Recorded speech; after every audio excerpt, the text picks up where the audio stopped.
Welcome, I'm Richard D. Hall and I'm here in Portugal, Praia da Luz. Now the reason why I've come here is because I'm making a series of documentaries about the Madeleine McCann case. Why am I making programs about that? Well, it's because I'm sick and tired of misleading media headlines about the incident. In these films I will expose the hard facts about the incident and also what has happened since the incident.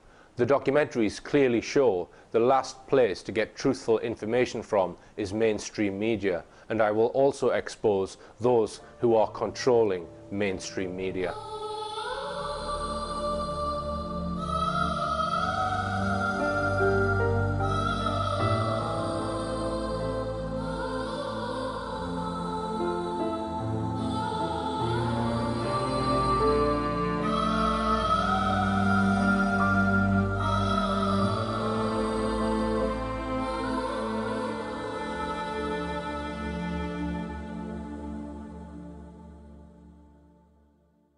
In our first two shows, we've examined some of the key statements made by the McCanns and their friends about what they insist was the abduction of Madeleine.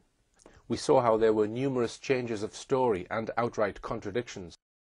And we saw how the stories surrounding what was supposed to be the last time Madeleine was seen by anyone other than the McCanns, namely their close friend David Payne, was riddled with a series of clear contradictions. The accounts of this supposed visit, when Dr. Payne claimed to have seen all three children dressed in white pyjamas and looking angelic, were so at odds with each other that anyone would have had good reason to doubt whether this visit ever took place at all.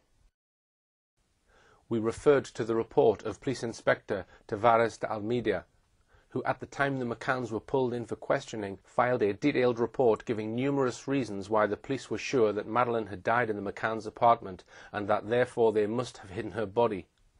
And then finally we examined the convincing evidence provided by one of the world's top dog handlers, Martin Grime, and his two cadaver dogs, Eddie and Keeler, who alerted to the scent of a corpse in 11 places and to blood at some of those locations.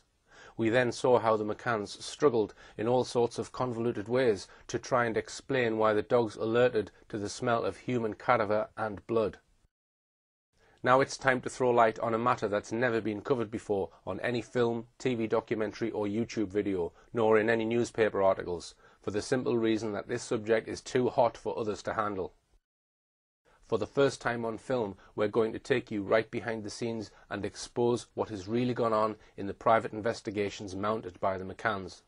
You'll be able to judge for yourselves whether this much trumpeted and expensive private investigation was ever about a wholehearted search for Madeleine, or whether this operation might have had a wholly different purpose.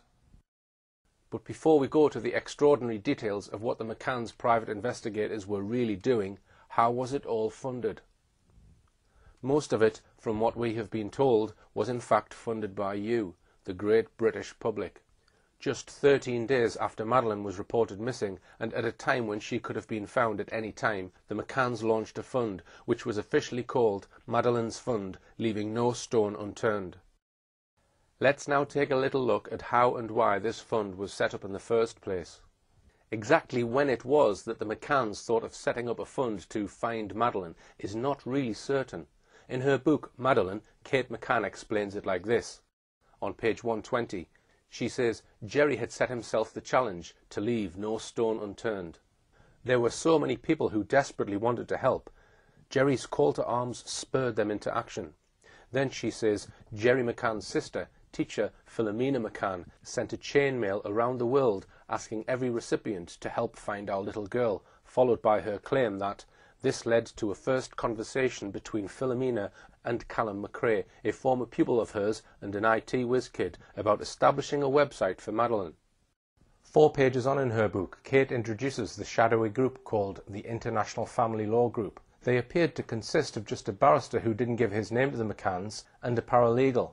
Later, a third shadowy figure joined them from an organisation called Control Risks Group, who said, "Just call me Hugh." The barrister had apparently offered the McCanns help immediately he heard the news about Madeleine going missing.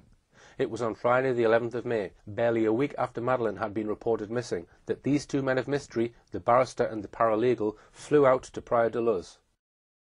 No one knows who paid for this visit, so we are invited by the McCanns to believe that this was the selfless act of a good Samaritan. However, on page 125, Kate McCann does tell us a little more about this third figure. It transpired that he was a former intelligence officer, now a kidnap negotiator and counsellor. She then explains why the fund for Madeleine was set up. We had discussed the offers of help that were pouring in, including many financial pledges. One of Jerry's colleagues said his staff want to make a donation, but didn't know how or where to deposit it. The IFLG told us we needed to set up a fighting fund. They would devise the objectives of the fund and instruct a leading charity law firm, Bates, Wells and Braithwaite, to draw up articles of association. According to this account then, this fund for Madeleine was all somebody else's idea and recommendation. And so it was that just days later the organisation Madeleine's Fund, Leaving No Stone Unturned, was founded, and the McCanns began collecting what turned out to be millions of pounds, donated mostly by the ever-willing and generous great British public. In a moment we are going to examine how all that money has been spent, or perhaps, as I'll show, frittered away. It's important to emphasise that Madeleine's Fund is not a charity, although many people think that it is. It is in fact a private company, set up as a trust. And importantly, it is controlled by the McCanns and members of their family. The current directors of Madeleine's Fund are Jerry McCann, Kate McCann, Brian Kennedy, uncle of Kate McCann, Edward Smethurst, the McCanns' coordinating lawyer and a top Freemason, John Corner, close family friend of the McCanns and Madeleine's godfather, and Michael Linnett, family friend and accountant, member of a secretive Catholic Masonic society, the Catenians. What was the original purpose of this fund, though? The honest answer is that it was intended to be a fighting fund to meet legal expenses. In other words, from the get-go it was intended to provide funds for the defence of the McCanns. Just 10 days after Madeleine had been allegedly abducted, and could still have been found alive, why would the McCanns be thinking of needing a legal fighting fund? It was a relative of theirs in the same village, Kate McCann's uncle, Brian Kennedy, who gave the game away in a TV interview in the village. But I'm joined now by Madeleine's great-uncle, Brian Kennedy, and he's going to tell us about the Fighting Fund. What's been the public's response to it, Brian?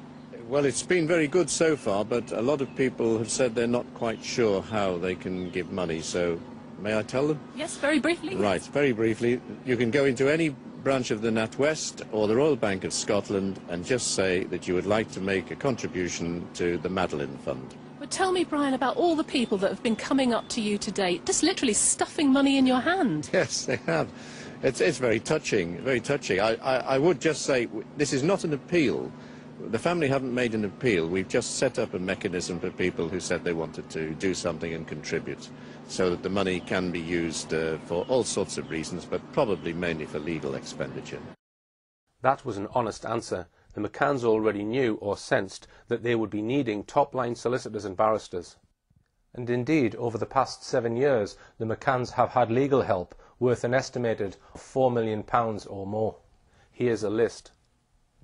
They have spent 5 years trying to claim £1 million damages from Dr. Gonçalo Amaral, the coordinator of the initial investigation into Madeleine's disappearance, and attempting to ban his book, The Truth About a Lie. They spent nearly £400,000 silencing retired solicitor Tony Bennett with a libel action after he wrote 2 books on the case. And they've spent a small fortune on legal advice from a series of top solicitors and barristers who have advised them in relation to their having formally been declared suspects in the disappearance of their own daughter and the risks of being extradited to Portugal to face charges. But very soon the message was changed. The fund was not to be used for legal expenses, apparently. Instead it was to be used to find Madeleine, and they launched a major Look for Madeleine campaign. How much the McCanns have raised in the way of donations and other contributions to their fund is shrouded in mystery. Equally unclear is exactly how all the money has been spent. Although the Madeleine's Fund directors have produced annual reports, as required by company law, these are very opaque. Dublin-based accountant Enid O'Dowd has written a major analysis of the fund, titled Madeleine's Fund, Review and Investigation of Accounts. Enid O'Dowd's report shows that the company only complies to the bare minimum with legal requirements and does not show a detailed breakdown of where the income has come from and on what it's been spent. and this despite the McCanns' claim that they wanted their fund to be transparent. But we don't have time to dwell on the operation of the fund. What we do know is that a significant portion of the fund has been spent on a series of detective agencies and investigators. I'm now going to put them under the microscope. But first, let me explain how the McCanns' private investigation operation has been directed, and by whom. The first thing to say is that the McCanns have always maintained that decisions about the private investigation have been made by the directors of Madeleine's fund, whose names I have mentioned, but the real controller of the McCanns' private investigation all along has been a Cheshire businessman by the name of Brian Kennedy. This is not Kate's uncle, Brian Kennedy, who lives in Rothley. This Brian Kennedy is a major multimillionaire businessman. He lives in a palatial mansion in the Cheshire countryside. He has a large business empire which includes his Latium Group, based in Wilmslow, Cheshire, and double glazing companies such as Weatherseal. His companies have a number of times come under scrutiny for what we might call sharp business practice. Most recently this year, when the now defunct Office of Fair Trading issued a damning report on Kennedy's Weatherseal company. He is perhaps most well known beyond the world of business as the chairman of successful rugby club Sale Sharks, who are also based in Cheshire, and for his bold but unsuccessful attempt to take over Rangers Football Club. But his venture into sport has not always been successful. Under his ownership, Cheshire-based Stockport County Football Club plummeted 4 divisions and out of the Football League. How did Brian Kennedy get involved in being the head of the McCanns' private investigation? In her book, Kate McCann gives this account. On Wednesday the 12th of September, just 3 days after the McCanns had returned from Portugal, Jerry was contacted by Edward Smethurst, a commercial lawyer. He represented a businessman called Brian Kennedy, a successful entrepreneur who owned various companies, including Everest Windows. He said that Brian, like many people, had been following the unfolding drama of Madeleine's disappearance. And now, seeing things going from bad to worse, he could no longer stand idly by and watch. And so it was that just 2 days later, a top London lawyer, Angus McBride, from city firm Kingsley Napley, drove all the way up from the south to Rothley to pick up the McCanns and drive them to a meeting in London where they met with Kennedy for the first time, and a battery of top lawyers. The McCanns claim that it was only after this meeting that Brian Kennedy devised his campaign to run a private investigation to find Madeleine. Kennedy promptly bought a house in Knutsford, again in Cheshire, as the base for his investigation. He and the McCann team have been very secretive about this base, but clips of it were shown in a Channel 4 documentary on the case, shown in May 2009. Kennedy made 2 swift decisions. He appointed an expert in money laundering, Gary Hagland, as his British-based lieutenant, whilst at the same time making the seemingly bizarre decision to appoint a highly controversial Barcelona-based detective agency, Metodo 3, translated as the Third Method, to try and locate Madeleine. So let's take a look at Gary Hagland and what we know about him and his work for Brian Kennedy and the McCann team. Here's a summary of what we know about his personal history. He was born in 1954 and is now 60. He appears to be unmarried. We know that he worked in a branch of the security services in the Criminal Intelligence Department of Hong Kong Royal Police from 1979 to 1985, when he appears to have returned to England and settled in a comfortable apartment in Nottingham. What he did for the next 6 years is a mystery, but in 1991, at the age of 37, we find him employed as an Associate Director of Compliance at accountancy firm Albert E. Sharp & Co. Compliance is an area of practice which deals with complying with ever stricter financial regulations. For him to have become a compliance director, Hagland would have had to have been familiar with all the up-to-date financing and banking regulations, including knowing all about the various scams and schemes associated with money laundering, a major part of the modus operandi of drug lords and other major criminals. In 1993, he published an article, also covering money laundering, in the Journal of Financial Regulation and Compliance, titled Effective Compliance versus Regulatory Gestation. Clearly, he was very much an acknowledged expert in money laundering by this time. During the 1990s, he suddenly becomes the director of a number of companies whose precise purpose is obscure. And then in 1999, we find an article about him in a journal called Money Laundering Bulletin. 2 years later, in 2001, we find an article about him in the Financial Times Director magazine, where he is described as follows. Gary Hagland is a consultant with law firm Rag & Co, advising clients on the active management of compliance risks, including money laundering. Mr. Hagland paints a broad picture of the type of non-financial services businesses that may well be targets for the money launderer. According to Mr. Hagland, a problem for companies in complying with anti-money laundering activities is that their prevailing culture and ethos does not lend itself readily to accommodate skepticism about prospective customers. Rather, the opposite is likely to be the case. To tackle the possible threat of being unwitting accomplices to a money laundering scheme, the challenge for non-financial businesses is to change their mindset, their core attitudes. The reputational focus of most businesses is clearly not on money laundering, says Mr. Hagland. The risks associated with money laundering are clear enough. Money laundering is a criminal offence. Any individual caught helping to process the proceeds of crime faces a lengthy sentence. Companies which stand accused of assisting with money laundering operations also risk substantial damage to their reputations. But how can you tell a money launderer?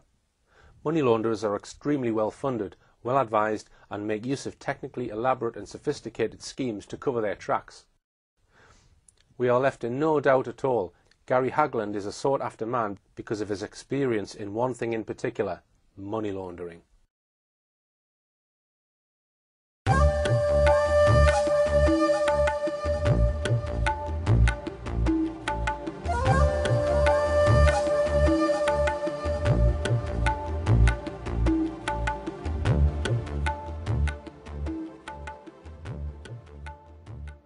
So why was it that in September 2007, or maybe even before then, that Cheshire businessman Brian Kennedy hired Hagland as his right-hand man and his liaison officer with the controversial Spanish detective agency Método 3? Was it because he had any sort of track record in tracing and finding missing children? Clearly not. Why hire a man who is an acknowledged expert in financial compliance to look for a missing child? Hagland was to carry on working for Brian Kennedy and the McCanns, meeting with investigators from Método 3, both in their Spanish headquarters in Barcelona and in Brian Kennedy's headquarters in Knutsford. It's time now then to take a very close look at this Spanish detective agency, Método 3. Little has been written up about them in the mainstream British press. The tabloids would merely recycle claims by the McCann's public relations officer, Clarence Mitchell, about what a great detective agency it was, explaining that the Spanish agency was carefully chosen for its reputation and its position close to Portugal. He explained that because Portugal did not allow ongoing private investigations whilst there was an official police investigation, they could not employ a Portuguese agency. The next best thing was a Spanish agency. When the broadsheet papers attempted more in-depth articles about Método 3, however, they were much more sceptical. A good example was one by Christine Toomey in the Times.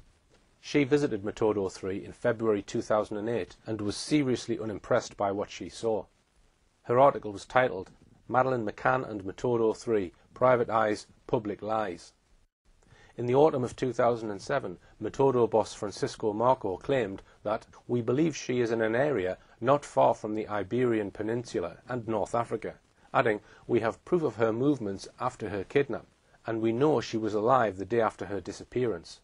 I talk of certainties because we know which group may have her or could have kidnapped her to sell her on. I cannot say who she is with because we are putting together conclusive proof that we can present to authorities." It was all utter lies. 2 months before Toomey's visit, Marco had infamously made a series of boasts headlined in the British media.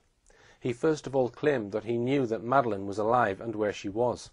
Then his claim that his men were closing in on the kidnappers. Finally, he boasted that "Maddie will be home for Christmas." These were the most outrageous, blatant lies.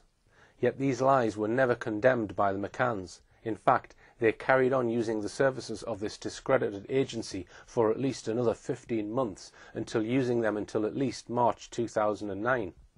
In her article, Christine Toomey noted that on the very day Mr. Marco bragged about Madeleine McCann being home by Christmas, Método 3 moved from a cramped premises above a grocer's shop specialising in sausages in Barcelona's commercial district to a multi-million-pound suite of offices in a grand villa on one of the city's most prestigious boulevards.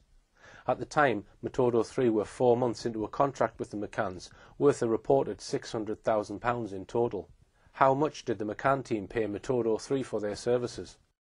On the 29th of November 2007, Jerry McCann on his personal blog wrote that the Find Madeleine Trust was paying the £50,000 a month fees.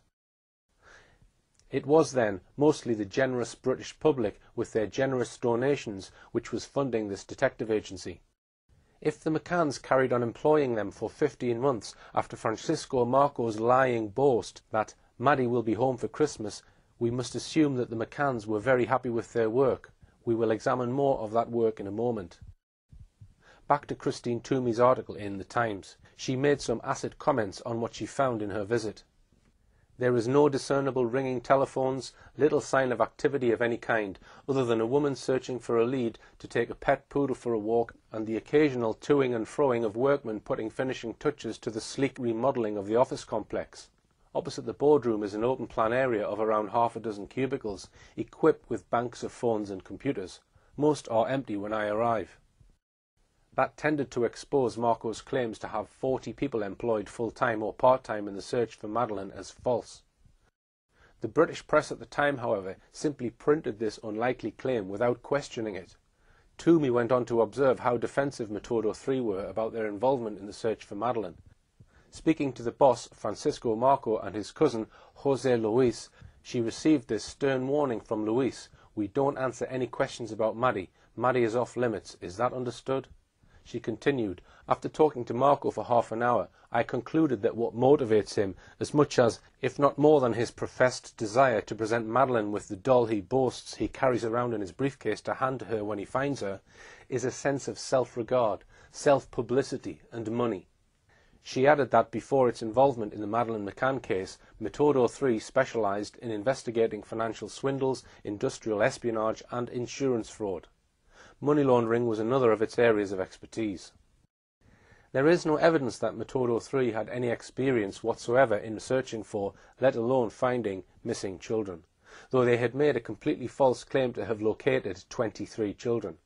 Toomey describes how her interview with Metodo 3 ended. When I ask Marco to elaborate on the 23 missing children he claims his agency has located in the past, Marco eases himself away from the table for the first time, tilting far back in his chair. He cannot talk about that on the grounds of confidentiality, he says. Shortly after this, his cousin José Luis, who has sat mostly silent until now, calls time on the interview with a chopping motion of his hand. It's clear that Metodo 3 had a very controversial history. One journalist who investigated them by visiting Barcelona spoke to the police and other reputable detective agencies there. All of them, without exception, described Metodo 3 as a disreputable, dodgy, rogue agency. One Spanish private investigator told the Daily Mail, "Metodo 3 have portrayed themselves as the best investigators in the world. The truth is, they are nothing of the sort. Their murky background is riddled with controversy." Why would the McCanns choose the most disreputable private investigation agency going in Barcelona? Metodo 3's boss, Francisco Marco, was described by leading Portuguese criminologist Mr. Moita Flores as a crook, and indeed last year Marco was arrested and charged with spying on a leading Spanish politician by illegally recording her private conversations in a restaurant. It caused a major scandal in Spain.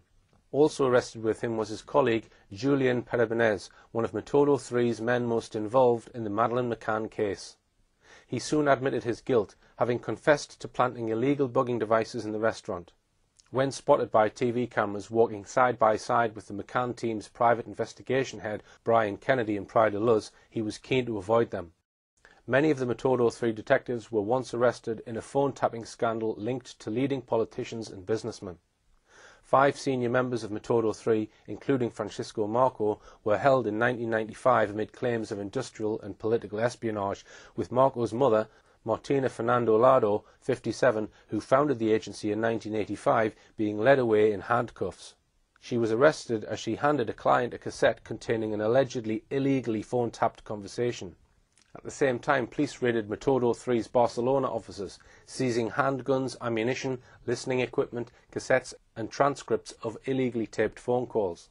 Subsequently, Mrs. Lado was found to have made phone calls offering a telephone tapping service for a fee of around £20,000. Mrs. Lero's husband, Francisco Marco Poilo, and Marco's brother, Francisco Gabriel Fernandez Lado, were also arrested.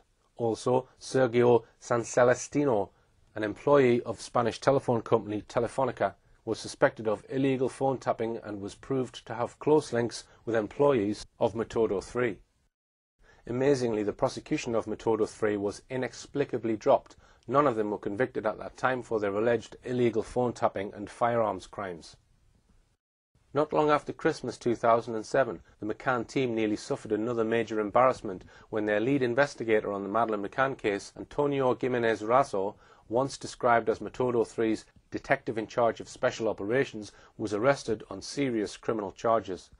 They only escaped embarrassment by some clever spinning of their chief public relations officer, Clarence Mitchell.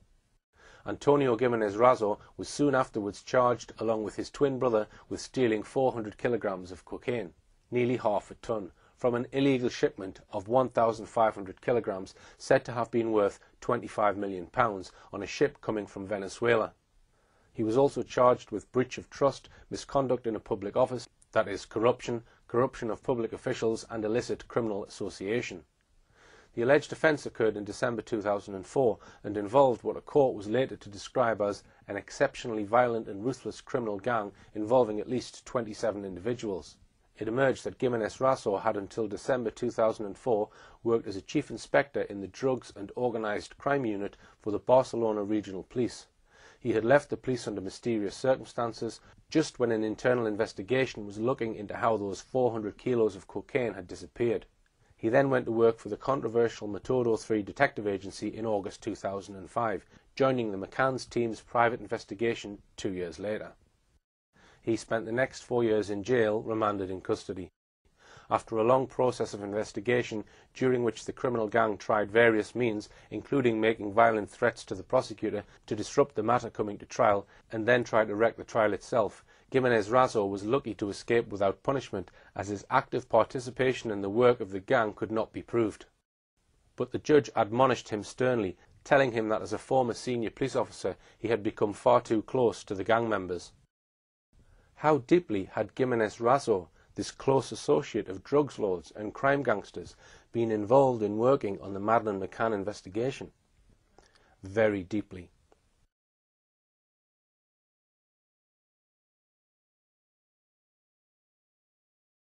It has now become clear that an early suggestion of the McCanns was to suggest to the world that Madeleine had been stolen to order by a wealthy North African family and was probably in Morocco. The McCanns visited Morocco in June 2007 and promoted Madeleine's disappearance while they were there. A number of people visiting Morocco claimed to have seen Madeleine, but that was at a time when the media frenzy was at its height and Madeleine was being seen here, there and everywhere. Once Brian Kennedy was made the operational head of the McCann's private investigation and he had appointed Gary Hagland as his liaison man with Método 3, the two men lost no time in working out a detailed plan which focused on promoting the notion that Madeleine was most likely in Morocco. Hagland was sent to London to discuss the Moroccan project with a former MI6 colleague who worked on the Foreign Office's Moroccan desk. A huge boost to what we might term the McCann's Moroccan project came when there was a burst of media speculation in late September 2007 about whether a white girl being carried on the back of a Moroccan peasant woman could be Madeleine McCann. As it turned out, the girl, Bushra Bashina, was proved just days later to be a Moroccan girl being carried by her mother.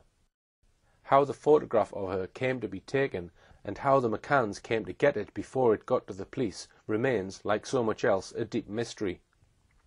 It was clearly the McCann team who briefed the press and gave the media the photograph in question. Here is how Kate McCann explains it all in her book. On the 25th of September, we heard that a little blonde girl resembling Madeleine had been spotted with a group of Moroccan peasants. We received a photograph. She doesn't explain who took it, nor how it got to them. She goes on to say that the child looked too young to be Madeleine, adding that the picture was too grainy for us to be absolutely sure. The day the photograph appeared in all the British press, 25th of September, as Kate says, a contingent of the press pack jumped on planes to Morocco to try to track down Madeleine. She then explains that Brian Kennedy called us later that evening to ask if we would like him to fly out to Morocco to find out for certain. Kate says they were not sure this was necessary or wise, but she says off went Brian on his plane, his own private jet, to northern Morocco. It sounds as if this was just a spur-of-the-moment decision by a genuine man just wanting to do all he could to find Madeleine. However, what Kate McCann appears to omit in her book is that this was no snap decision by Brian Kennedy. It seems he may have pre-arranged to meet Metodo 3's man in Morocco, Antonio Gimenez Razo. The plane flight to Morocco may have been arranged a week or two in advance. The publicity about Bushra Bashina simply appears to have coincided with his pre-planned visit. Antonio Gimenez Razo, a Spaniard, was the McCann team's main man in Morocco, also a Spanish-speaking country. This would enable him to work on the ground in Morocco and converse easily with those he wanted to speak to. The stated purpose of Gimenez Razo being based in Morocco that autumn was simply to find Madeleine. But let's now examine his actual actions. One of his key roles appears to have been simply to look for any witnesses who were prepared to say they might have seen Madeleine alive. There were reports that Gimenez Razo and other Metodo 3 detectives were going around Morocco offering ready cash to anybody who would say that they had seen Madeleine. This was dramatically confirmed by a newspaper report stating that the Moroccan government had taken the highly unusual step of expelling a man who had been visiting hotels and garages in various parts of Morocco, offering people money if they could claim to have seen a girl looking like Madeleine. The report did not name the man or his nationality, but it could well have been Gimenez Razo. After this, we suddenly find Antonio Gimenez Razo and his boss, Francisco Marco, turning up at the Portimao police station, which was the headquarters of the official investigation in Portugal. They were there to talk to the Portuguese police. This was on the 13th of November 2007, and with them for this most important meeting was the man directing the McCann's private investigation, Cheshire multimillionaire Brian Kennedy. So what was this meeting between the Portuguese police and the McCann's private detective all about? It had come about with the help of Gimenez Razo. He had used his various connections with the police in Barcelona to get the Barcelona police chief to ring his opposite number in Portugal and ask for a meeting. He said that Metodo 3 had vital evidence about who might have taken Madeleine. The meeting was duly arranged, and Brian Kennedy jetted in from Cheshire to meet 3 Portuguese police officers. The Metodo 3 men had flown several hundred miles to attend this meeting. Kennedy flew some 1,500 miles. They must have considered it worth it. There, the 3 men wove elaborate and believable tales about 3 possible suspects. The Portuguese police took notes. They followed up what may have seemed promising leads to them. None of them came to anything. The only purpose they served, in fact, was to waste valuable police time. We have established, then, that Gimenez Razo spent 4 years in prison, remanded in custody for offences connected with his associations with members of a violent criminal gang. We have established that the McCann team not only employed him, but that he was the leading detective used by the McCanns. When Gimenez Razo was arrested in February 2008, the press immediately pointed out that he was one of the McCann's private detectives. How did the McCann team react? They denied it outright. Their spokesman, Clarence Mitchell, said, "He is not one of our team." It was an outright, outrageous lie, as we've just shown. That wasn't the only meeting that Brian Kennedy had that day, however. Let's have a quick look at the other meeting he had that evening. His meeting was at a villa near Praia da Luz called Sal Salito. It was at the home of Ralph and Sally Everley, the aunt and uncle of Robert Murat, the man who was made the first formal suspect over the reported disappearance of Madeleine back on the 15th of May that year. So in the distance there you can just see the property of Sal Salito. I'll just point to it. This is it here. The Everley's property, Sal Salito, and this is the location that the Portuguese police searched in connection with the Madeleine McCann disappearance. It was a high-powered meeting. Robert Murat was there, so was his high-powered lawyer, Francisco Pagaret. Brian Kennedy also brought his lawyer along, the equally high-powered lawyer, Edward Smethurst. Smethurst had been for years Brian Kennedy's in-house lawyer for his Latium Group business empire. He had also been appointed allegedly at a meeting on the 14th of September in London as the coordinating solicitor for Kate and Jerry McCann. In addition, he was a top Freemason. He is a senior Freemason in the East Lancashire Masonic Province, and is also called past worshipful master of his lodge. Smethurst had been fully involved in the Masonic movement since his teens, after his father died suddenly in a mysterious fire. His mentor in the lodge was the former head of legal services at British Nuclear Fuels Limited, Alvin Shuttleworth. After he qualified as a lawyer, Smethurst was given the job of assistant legal officer by his mentor Shuttleworth, where he soon became involved in defending compensation claims from leukemia victims in Cumbria who lived near the Sellafield nuclear site. In November 2007, Smethurst appeared in a panorama programme on Madeleine's disappearance. It was quite clear when Kate and Jerry came back to the UK that they were subject to an open season of abuse in the media. They'd obviously gone through the tragedy of having their daughter taken in very unfortunate circumstances. And to make matters infinitely worse, we're now subject to a trial by media. So the main question we have to ask about this meeting is, what was it for? Here in the same room together we had the first suspect, Robert Murat, and his lawyer, Smethurst, the lawyer for the second and third suspects, the McCanns, and the McCanns team's head of their private investigation, Brian Kennedy. The meeting was kept secret, but leaked out in local Portuguese newspapers. Kennedy was asked why he had flown out all the way for a private meeting with the then chief suspect, Robert Murat. He replied, to offer him a job helping to find Madeleine. You can judge for yourself how credible an explanation that was.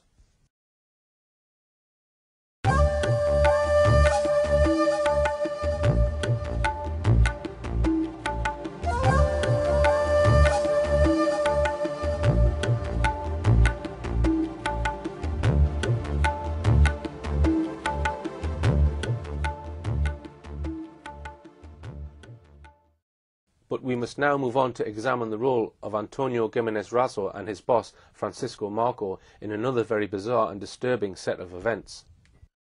Some of you watching may remember, back in the winter of 2008, the scenes of a team of divers looking in a murky lake for Madeleine's bones. At the very centre of this search for bones was another man we must now introduce. Also part of the Metodo 3 setup, a lawyer called Marcos Aragao Correa. He was a young lawyer in his early 30s who hailed from the island of Madeira. When the story first broke in late 2008, he presented himself as a good Samaritan type bloke who dipped into his own pocket to fund this search, based, he said, on information received. So what was this information received? He told an extraordinary story. Days after Madeleine was reported missing, he said, what he referred to darkly as underworld sources had told him that Madeleine had been abducted, then raped, then killed, and then her body had been thrown in a murky lake. He said he had told Portuguese police about his information, but they had ignored him. He had then set about working out where this murky lake was, and, using clues received in a vision or a dream, he had got out some maps, toured the area, visited several lakes, and decided that Madeleine's body must be in the Arada Dam. There was a tower by the side of the lake. He had reasoned that if, as he had been told, Madeleine had been thrown in the lake, she must have been thrown in from the tower. Accordingly, he instructed his divers to search just the part of the lake that was near the tower. He, or others, had made sure the media and press were there to record the event, and Britain's mainstream media, as usual, lapped up and uncritically recycled the story as gospel. There was only one problem with the story. It was utter bilge. Total lies from start to finish. In the end, Marcos Correa was forced, under the pressure of relentless questioning from the media, to admit that he had told everybody a pack of lies. He said he would now tell the truth. The new story ran as follows. 2 days after Madeleine was reported missing, he went to his first ever spiritualist church meeting. He went home and then had a vision of a huge powerful man strangling a blonde girl about Madeleine's age. Later, he says, he heard about the disappearance of Madeleine McCann and linked his vision with her disappearance, and that is how he became interested in her. Later, another vision of a murky lake came to him, and that, again with the aid of maps, led him to the search of the Arada Dam. Unfortunately for Marcos Correa's credibility, that story also crumbled under pressure, and he had to admit that that one was false as well. To return to the searches of the dam, there were two, one in late January and early February, and another week-long search in March. In each case, a team of British divers was used. Once again, Marcos Correa, under pressure, admitted that another part of his original story was also a lie. He was not in fact a good Samaritan after all. He had been paid by Metodo 3 to carry out these searches of the dam. And of course Metodo 3 was being employed by Brian Kennedy on behalf of the McCann team. So in searching this dam, who was this man really working for? Quite plainly, he was working for the McCanns. And as most of the money for employing Metodo 3 was coming from the generosity of the British public, it was our donations that were funding this search. He first of all said that he had paid for these searches of the dam out of his own pocket. In the event there was much media coverage of both the searches. An item of clothing was found which it was said could be Madeleine's. It wasn't. Then a bag of bones was found, which it was claimed could be Madeleine's. They were ostentatiously passed to the Portuguese police. They weren't Madeleine's bones. They were animal bones. Eventually the searches were called off. But now we come to a still more sinister part of this story, and that is that this search of the Arada Dam was planned at least 7 weeks before it happened. As Marcos Correa later explained in a magazine article, he had met with Francisco Marco and Antonio Gimenez Raso of Metodo 3 at this very Arada Dam on the 10th of December 2007. This may have been the very first time that Marcos Correa had been introduced to the two Metodo 3 investigators. They each had to travel a very long way. For Marco and Gimenez Raso, the trip from their Barcelona base was 700 miles. From Marcos Correa's base on the island of Madeira, it was nearly 1,000 miles. Who was it arranged for this meeting? Correa, as we've seen, worked for Metodo 3.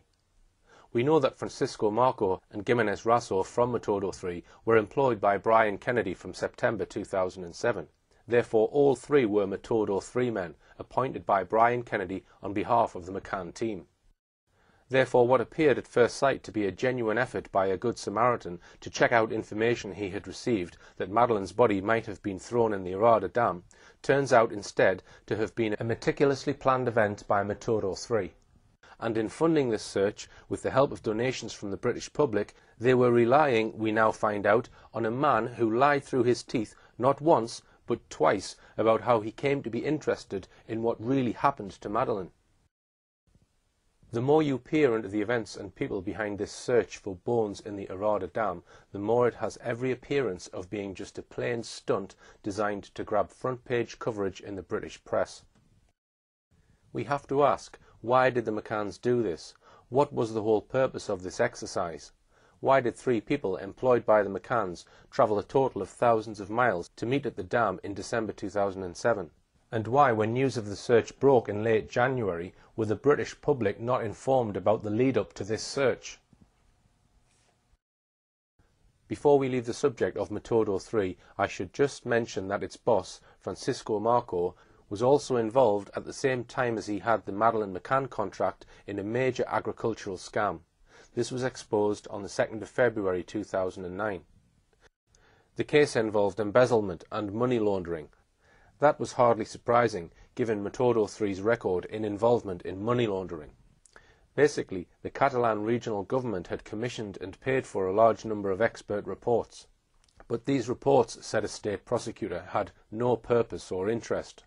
One of the most blatant examples was the payment of Metodo 3 of nearly £30,000 for a wholly unnecessary socio-economic inquiry on hazelnut farming. The Clean Hands Collective, which campaigns against corruption, found out that the socialist agricultural advisor, Joaquim Lina, had asked Metodo 3 to carry out a hazelnut inquiry.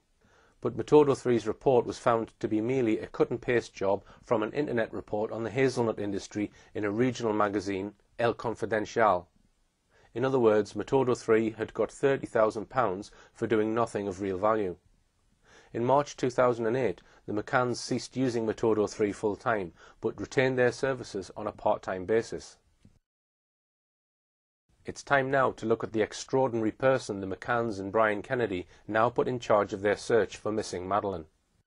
It was a company with the grand title of Oakley International. When news that Metodo 3 had been replaced leaked out in the press, the McCann spokesman Clarence Mitchell described them as the big boys of international private investigation. Once again, the British mainstream press simply reproduced this claim without bothering to look behind it. In fact, Oakley International was basically a one-man band run by an Irish fraudster and conman, Kevin Halligan. Also involved with him was ex-MI5 friend Henry Exton. We would know very little about Halligan but for a penetrating article published on the 24th of August 2009 by security expert and writer Mark Hollingsworth in the Evening Standard. These were the main facts that he revealed. Brian Kennedy and the men he employed, such as Metodo 3 employees we've looked at, scared off witnesses, talking to them so aggressively that some of them later refused to talk to the police, wasted funds and raised false hopes. Brian Kennedy and his son Patrick had to be questioned by Portuguese police after attempting a rash 24-hour stakeout of a house where they thought Madeleine was being held. She wasn't being held there. The relationship between Metodo 3 and the Portuguese police then completely broke down. Kennedy's investigators had little experience of the required painstaking forensic detective work. In his article, Hollingsworth noted that Exton had once worked for MI5 but was sacked after being arrested, caught leaving a tax-free shopping area at Manchester Airport with a bottle of perfume he had not paid for. He accepted an official police caution. As for Kevin Halligan, Hollingsworth was damning. Halligan used a variety of names. Indeed, when he met the McCanns, he told them his name was Richard Halligan.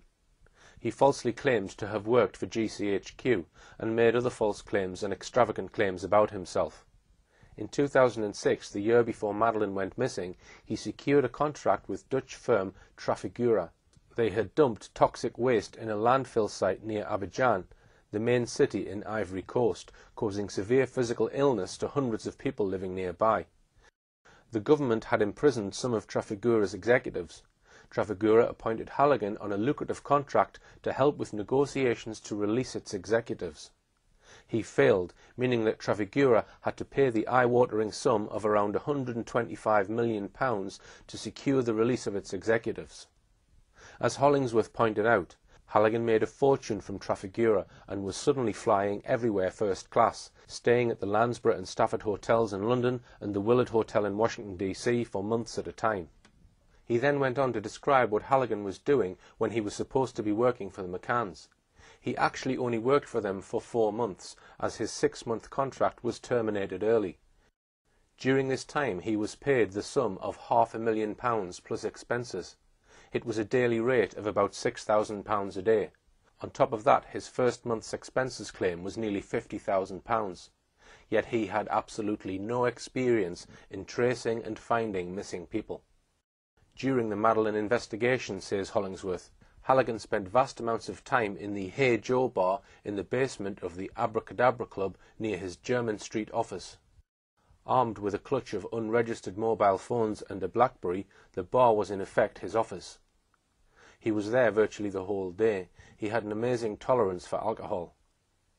When not imbibing in St. James's, Halligan was in the United States.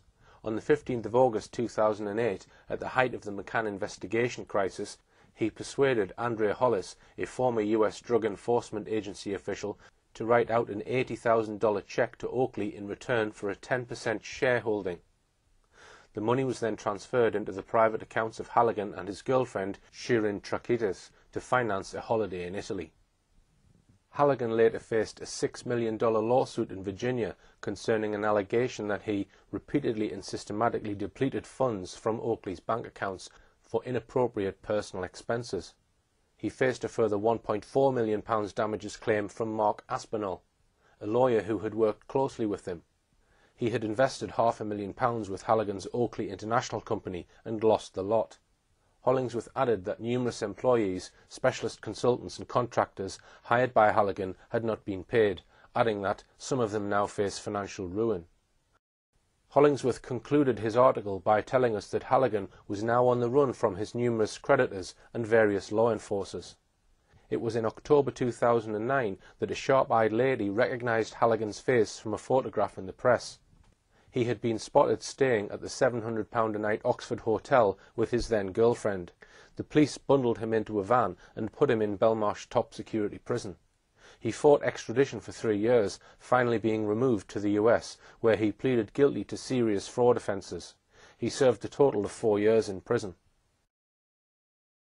Once again, we must ask, why did the McCann team turn to an out-and-out fraudster like Kevin Halligan, who had no ability or experience in tracing missing people?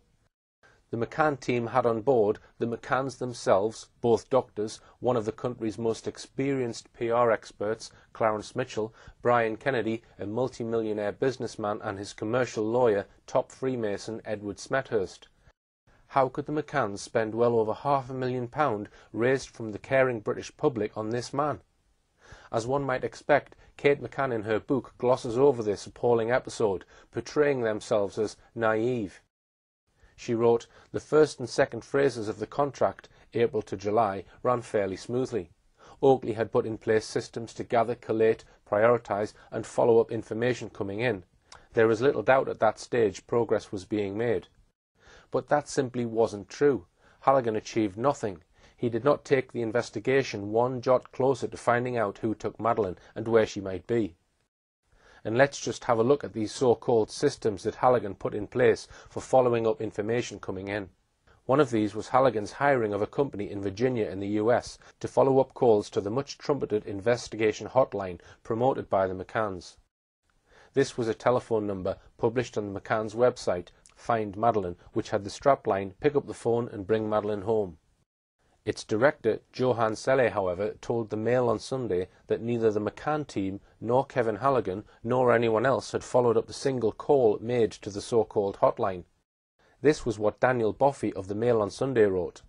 The headline ran, "iJet director claims that the McCanns never followed up calls to their telephone hotline. Madeleine McCann investigator didn't listen to any tip-offs given to hotline." He continued, "Perhaps of most concern about Halligan is the lack of attention paid to the hundreds of phone calls received to the Madeleine hotline. Halligan and Oakley International, based in Washington, failed to listen to a single call received on the hotline set up for potential informants by Kate and Jerry McCann last year." Johann Selle, the director of operations at iJet, revealed that for a year nobody even asked his company if they could listen to any of the calls received. He said his operators in Annapolis, Virginia, had answered hundreds of calls, but the information seemed wasted, possibly squandering valuable leads. He said, "We delivered Oakley a report with a summary of the calls, and said if they wanted to come back, they could listen to the recording. But nobody did.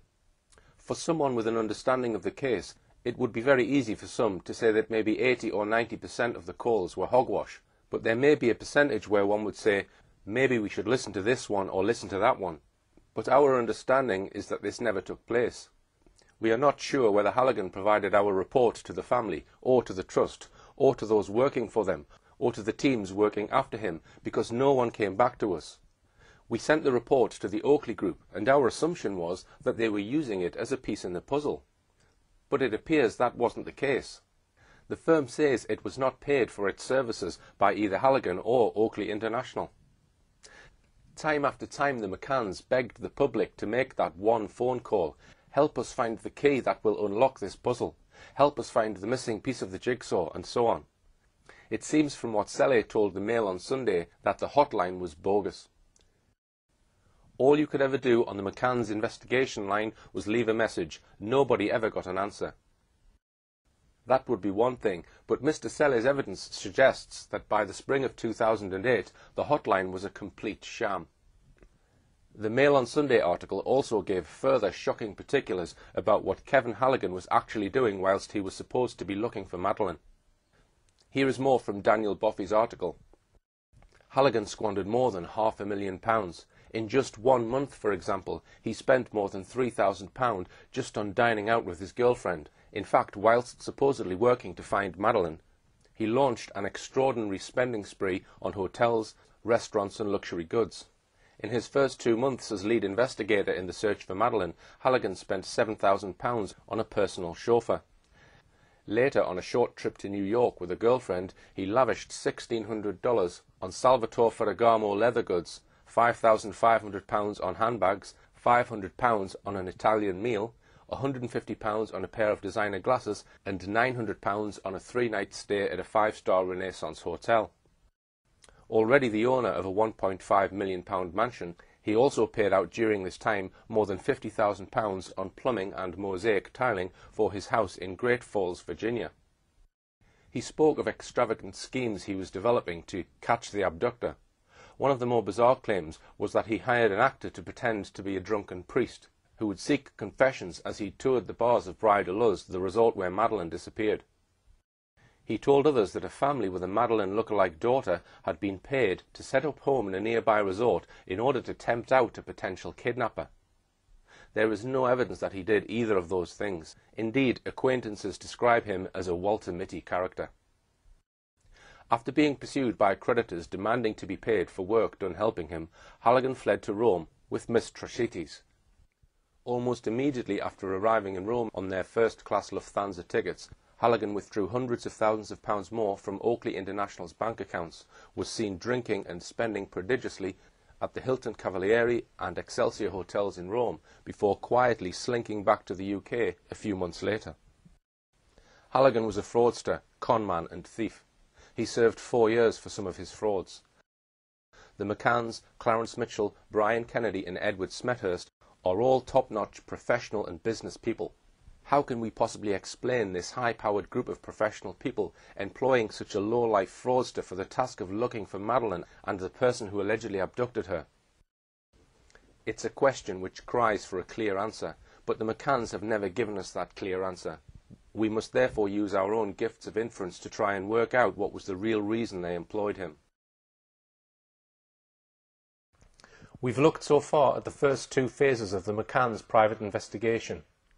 Phase 1, the employment of the most disreputable detective agency in Barcelona, Metodo 3, together with the employment in England of expert in money laundering and financial compliance, Gary Hagland. And Phase 2, their employment of Kevin Halligan, a serial conman and convicted fraudster. In Part 4, we'll conclude our probe into what really went on in the McCanns' private investigations, and conclude our series of films with an examination of the British government in assisting at every opportunity the McCanns to maintain their claim that Madeleine was abducted.